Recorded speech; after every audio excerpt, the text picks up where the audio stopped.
Jadi teman-teman yang dirahmati Allah, kalau kita punya masalah, kita coba bangun awareness, oh Allah pengen membersihkan dosa-dosa saya nih. Terus kita berdoa, ya Allah bantu saya, ya Allah tolonglah saya, istighfar.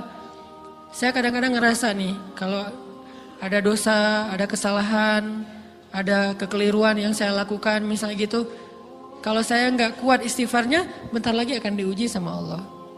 Ujiannya macam-macam, alhamdulillahnya ujiannya masih ketahan. Pasti diuji sama Allah. Kalau istighfarnya nggak kuat, taubatnya tuh nggak kuat, langsung diuji sama Allah. Dan saya langsung sadar, oh benar berarti yang tadi ini lagi dihapus sama Allah nih. Perkencang lagi, perkuat lagi istighfar. Kenapa? Karena kalau istighfar kita kuat, berarti kan dosa kita dihapus dengan istighfar ya. Otomatis ujian kita durasinya berkurang.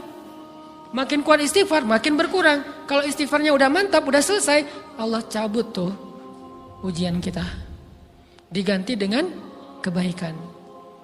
Jadi teman-teman, kita coba sadari, oh kalau Allah menguji saya, memang saya banyak dosa. Sebelum kita mencari kambing hitam, nyalahin orang lain, sebelum kita marah kepada orang lain, kadang wajar kita marah kepada orang lain gara-gara ucapannya, komennya, teks dari dia, wajar. Tapi sebelum itu, marah dulu kepada diri kita atas dosa dan kesalahan kita yang baru saja kita lakukan. Atau yang dulu kita lakuin dan belum benar-benar kita tinggalkan. Kalau kita ngerasa banyak dosa di masa lalu sebelum kita taubat, hijrah, berarti mungkin itulah alasan kenapa sekarang kita diuji setelah hijrah. Kenapa agak-agak harus jungkir balik setelah kita hijrah. Kenapa harus sedikit berdarah-darah setelah kita hijrah. Anggap aja itu untuk mengkifarat, membersihkan dosa-dosa kita yang telah lalu. Supaya apa? Supaya kalau kita pulang kepada Allah, kita pulang dalam keadaan bersih. Dan itu pasti akan menjadi orang yang paling beruntung. Daripada nanti diberesin di akhirat, mending diberesin di dunia kan. Soalnya kalau diberesin di akhirat, itu lebih berat. Akhirat itu perlakuannya beda dengan di dunia. Di dunia kalau kita salah, akan dibalas oleh Allah. Kalau kita belum taubat, dibalas oleh Allah sama. Tapi di akhirat, ukurannya beda. Sehingga heran ya, kalau ada orang yang merasa beruntung lolos dari hukuman dunia, dia pikir dia udah lolos dari hukuman Allah. Mending dia beresin deh di dunia daripada nanti di akhir berlarut-larut. Itu bahaya banget. Kalau buat saya pribadi dan saya yakin teman-teman juga kayak gitu, gak mau ada masalah di akhirat, mending masalah di dunia aja. Tapi masalah di dunia juga kita gak mau berlarut-larut, pengen cepat dimudahin sama Allah. Caranya istighfar. Tidaklah Allah memberikan kepada kita ujian kecuali salah satu alasannya pengen menghapuskan dosa. Idza kathurat dzunubul 'abdi wa lam yakun lahu min 'amalin liyukaffiraha fabtalahu Allahu bil hazan liyukaffiraha. Kalau seorang hamba banyak dosa dan dia enggak cukup amal untuk mengkifarat dosa-dosanya, Allah akan menguji dia dengan rasa sedih, dengan rasa kecewa, dengan rasa berat, sakit hati untuk mengkifarat dosa-dosanya. Itu yang kita bangun. Sehingga kalau ada masalah sama orang lain, kita memperbaiki diri dulu. Bukan sibuk dengan kesalahan dia terus-menerus yang gak mau kita maafin. Misalnya ada teman kita nih, jadi clash sama kita. Hal pertama yang kita bangun, astagfirullahaladzim saya banyak dosa nih. Tapi kan yang salah dia, ya. Tapi mungkin dia nggak akan mengatakan kalimat itu, nggak akan bersikap kayak gitu kalau kita nggak punya dosa. Allah sengaja mengutus dia untuk menguji kita lewat kata-katanya, lewat perilakunya, karena kita punya dosa. Jadi penyebab pertama diuji itu bukan teman kita yang salah, itu penyebab kedua. Memang dia salah dan itu harus kita akui, realistis lah. Dia salah, dia nggak pas, dia nggak bijak, dia apa? Oke. Tapi yang mentakdirkan dia salah kepada kita, Allah Subhanahu wa taala. Kenapa Allah takdirkan gitu? Karena kita masih punya banyak dosa. Allah kirim kita ujian, bisa manusia, bisa alam, bisa dalam diri kita sendiri. Itu semuanya adalah cara Allah untuk menguji kita dan membersihkan dosa-dosa kita. Ini yang kita bangun pertama. Yang kedua, kata Nabi di dalam hadis Bukhari, "May yuridillahu bihi khairan."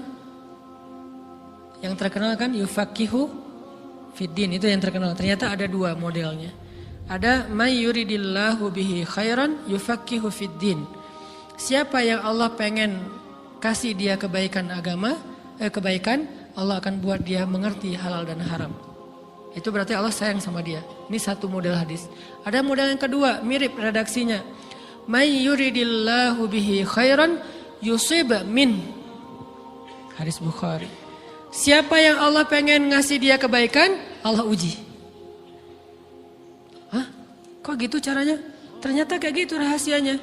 May yuridillahu bihi khairan, may yuridillahu bihi khairan. Siapa yang Allah pengen ngasih dia kebaikan, Allah kasih dia musibah atau ujian. Kenapa bisa seperti itu, Ustaz? Fa inna ma'al usri yusra, inna ma'al usri yusra. Seolah-olah Allah bilang di dalam ayat itu, kalau kalian mau dapat kemudahan, biasanya lewatnya kesusahan dulu. Kalau kalian pengen dapat keberuntungan, biasanya dapatnya kerugian dulu. Tapi keberuntungan dan kerugiannya pasti nggak sebanding. Keberuntungannya jauh lebih besar daripada kerugiannya. Kerugian itu kayak modal doang, DP. Jadi kalau kita mau dapat kejutan dari Allah, Allah kasih kita DP. DP-nya apa? Ujian. DP-nya musibah. DP-nya rasa nggak nyaman. Itu DP tuh. DP terhadap apa? DP dari Allah terhadap hadiah-hadiah besar yang Allah pengen ngasih ke kita setelahnya. Cuman banyak orang yang menolak DP ini. Sama kayak kita misalnya. Kalau kita mau ngasih dia hadiah, kita kasih dia kayak kejutan dulu. Dia lagi ulang tahun nih, disiram air dulu. Setelah itu dikasih hadiah-hadiah yang mahal. Rela gak disiram air demi hadiah? Rela, udah siramin lagi aja. Kalau setelahnya ada hadiah. Yang kita gak rela, kalau setelah disiram, disuruh bersih-bersih sendiri dan gak dikasih apa-apa, kan gak rela tuh. Berarti ini bab iman. Yakin gak kalau Allah tetap ngasih hadiah? Kan sabar dan iman itu ternyata tahu aman, kembar. Kalau kita yakin Allah ngasih hadiah setelah ngasih kita DP ujian, ya kita akan sabar. Gak apa-apa deh, bentar lagi mau dikasih hadiah, digini-giniin juga gak masalah.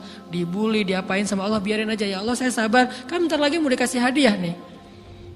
Ini masalah yakin. Tapi kalau kita gak yakin, apa sih maunya Allah gitu kan? Begitu kalimat ini keluar, maka yang muncul setelahnya adalah mengeluh, berputus asa, dan gak akan sabar menghadapi ujian. Ujian, kata Nabi, may yuridillahu bihi khairan. Siapa yang Allah pengen kasih hadiah, siapa yang Allah pengen kasih kejutan, siapa yang Allah pengen kasih pertolongan, siapa yang Allah pengen kasih kebaikan, yusib min. Allah akan uji dia dulu. Ini sunnatullah. Sehingga kalau kita lagi diuji, yang kita lihat jangan ujiannya, apa setelah itu.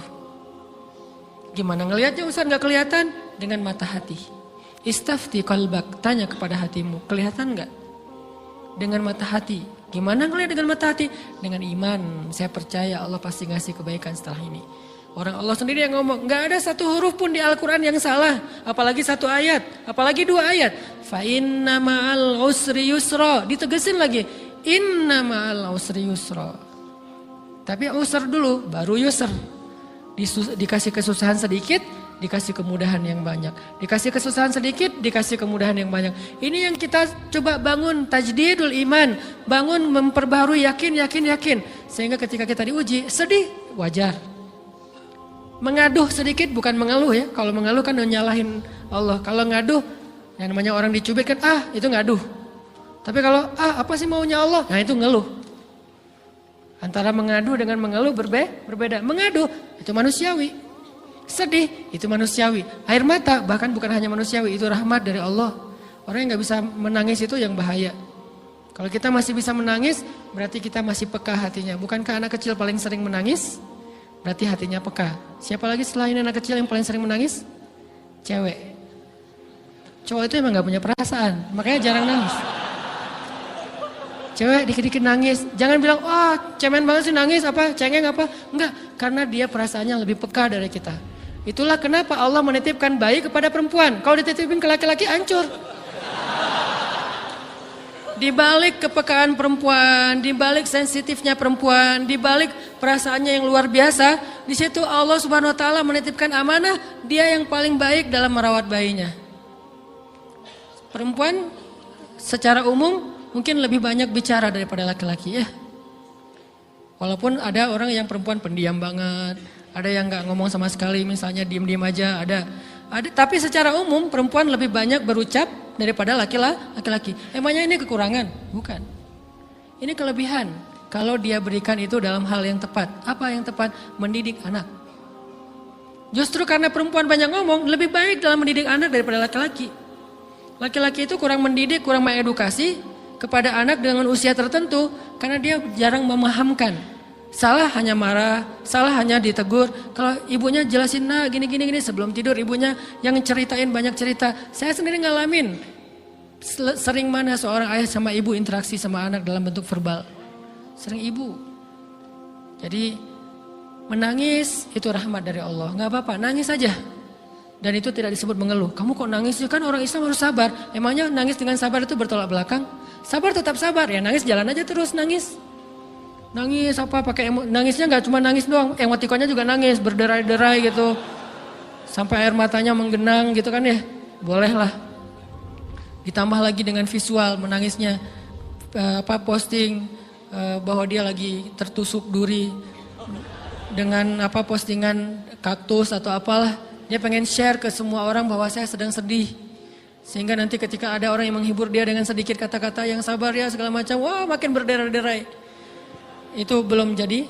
Kecuali dia keluarkan kata-kata mengeluh, baru dia disebut orang yang banyak mengeluh, berputus asa. Kalau mengaduh wajar. Walaupun ada nabi udah diuji berat gak mau mengaduh, apalagi ngeluh. Zakaria digergaji mengadu aja enggak. Kenapa? Karena kata malaikat kalau kamu mengaduh sedikit aja, maka Allah Subhanahu wa taala akan menghancurkan kaum ini. Dia kasihan kepada kaumnya, enggak mau mengaduh. Satu-satunya orang yang kita tidak boleh mengaduh hanya orang tua. Atau itu mengeluh kalau untuk orang tua. Kalau yang lain enggak disebut mengeluh. Kalau ke teman, malas enggak apa-apa. Jangan sering-sering tapi. Apaan sih? Ke teman boleh. Tapi ke orang tua, saja itu bukan lagi mengadu, itu sudah mengeluh. Khusus untuk orang tua. Kalau di antara manusia. Kalau kepada Allah dan Rasul, pastinya lebih dari itu. Ketika kita diam saja, tidak langsung beranjak sami'na wa ata'na labbaika ya rabbi wa sa'daik, enggak memenuhi panggilan Allah, itu sudah disebut bagian dari kufur ingkar. Tapi minimal kita mungkin masih mengaduh, kita masih menangis, kita masih lelah, kita masih merasa lemah. Setidaknya kita tidak mengeluh. Kenapa? Kita percaya Allah kalau mau ngasih hadiah kepada hambanya, DP-nya itu ujian. Dan yakinlah hadiahnya minimal 10 kali lipat lebih baik daripada ujian itu. Minimal, karena gak ada amal soleh yang dibalas di bawah 10 kali lipat tuh gak ada. Amal soleh, amal ya bukan niat. Amal yang udah kita kerjakan minimal dibalas 10 kali lipat. Minimal, maksimalnya bighairi hisab, tanpa batas. Bighairi hisab, tanpa batas. Ada yang 700 kali lipat kayak sedekah. Tapi tetap aja ayat sedekah di akhirnya ujung-ujungnya apa? Bighairi hisab juga kan? Berarti sedekah itu minimal dibalas 700 kali lipat. Minimal. Kalau kita yakin. Selalu syaratnya kalau kita yakin. Dan saya ngebuktiin itu banget. Saya pernah ngalamin lagi jalan-jalan di sebuah kota yang ada becak kayuhnya, becak sepeda gitu ya. Jalan terus saya bilang, Pak berapa ongkosnya? 20.000. Udah naik aja 20.000. Karena kita keliling-keliling kota, ternyata saya jadi kasihan sama dia 20.000. Kasihan kan 20.000 dibayar keliling kota, walaupun pas mampir beberapa tempat mungkin dia dapat tips ya. Tapi saya nggak tega gitu, dia cerita tentang anaknya lagi sekolah, apa segala macam, makin bikin baper kan. Pas selesai, saya kasih dia 100.000. Dari 20.000 dikasih 100.000 karena kasihan. Dan saya yakin, nggak mungkin sedekah itu sia-sia. Kan Nabi bersumpah kan, demi zat yang jiwaku di dalam genggamannya, tidak berkurang harta karena sedekah. Demi Allah, kata Nabi. Nggak berkurang harta karena sedekah. Berkurang harta karena belanja? Ya. Berkurang harta karena pacaran? Banget. Modal banget kan? Apalagi buat cowok. Tapi berkurang harta karena sedekah? Gak mungkin kata Nabi. Demi Allah gak berkurang harta karena sedekah. Berkurang harta karena istri? Enggak. Karena memberi kepada istri itu pahalanya lebih gede daripada sedekah. Makanya ngemodalin pacaran setelah nikah itu tumbuh berkah. Modal pacaran sebelum nikah itu apes. Jadi kalau pengen modal nih, ngemodalin cewek, traktir, ngapa-ngapain, bayarin, jangan sebelum nikah. Sebelum nikah jadi orang pelit aja, nggak apa-apa. Tapi setelah nikah, jor-joran ngasih, apalagi yang, bayarin semuanya. Kenapa? Pahalanya lebih gede daripada sedekah. Bahkan lebih gede daripada infak fi sabilillah. Seorang suami memberi nafkah istri, itu pahalanya terkadang lebih besar daripada kita berinfak untuk fi sabilillah, untuk korban perang. Saya heran kalau ada orang sedekahnya rajin tapi ke istrinya kikir, aneh, berarti dia nggak ngerti konsep. Padahal memberi kepada istri itu sebenarnya nggak pernah sih. 100 ribu deh, karena kan kecil, saya kasih 100 ribu. Ternyata begitu saya kasih 100 ribu, dia doa. Nah ini nih, pentingnya sedekah ke orang yang membutuhkan tapi nggak minta-minta, dia tulus. Dia langsung doa, ya Allah Pak, mudah-mudahan rezekinya lancar, berkah, bertambah dan segala macam, bahagia keluarganya. Doa-doa ini semuanya dikabulkan dalam hitungan hari. Pertama, bertambah bahagia rumah tangganya, dapat kecupan dari istri. Dia nganggap suami saya cowok banget sih, mulai satu nih. 2, demi Allah, selang 15 jam kalau nggak salah, karena waktu itu malam, besok paginya ada orang yang ngejar-ngejar saya pengen ngasih hadiah. Ustadz, saya pengen ketemu Ustadz. Maaf, saya nggak bisa ketemu sekarang, lagi rush, lagi tight schedule, gitu-gitulah, sok-sok gaya nggak jelas gitu ya. Terus Ustadz, saya pengen banget ketemu. Dia nggak ngomong pengen ketemu apa. Kalau dia bilang mau ngasih duit kan langsung saya prioritaskan kan ya. Berhubung dia nggak ngomong, ya udahlah, saya sok-sok jual mahal gitu. Tapi yang namanya rezeki kan gimana kita tolak, dia datang kan. Saya nolak. Pokoknya sebentar aja 5 menit nggak akan ganggu waktu Ustadz. Ya udah besok pagi ya pas breakfast gitu. Pakai gaya-gaya dikit breakfast. Pas breakfast, oh ya siap Ustadz. Jam berapa? Jam 8. Udah janjian jam 8. Mungkin orangnya nih dengar live streaming, Pak jazakumullah khair jaza. Makasih banyak, mudah-mudahan Allah tambahkan rezekinya. Terus beliau besok mau flight ke luar kota jam 8. Akhirnya ngubungin lagi malamnya, Pak Ustadz maaf nggak bisa ketemu besok. Karena saya jam 8 itu jadwal terbang. Oh ya udah nggak apa-apa. Senang dong saya nggak jadi ketemu kan. Tahu gitu kan nyesel saya tuh. Senang. Besok pagi jam 6 Pak Ustadz. Alhamdulillah ternyata penerbangan saya di-delay ke jam 11. Allah delay penerbangannya demi ngasih rezeki buat saya. Kan luar biasa kan. Nah, ini hikmah kepedean saya, kegeeran kepada Allah gitu. Di-delay demi saya.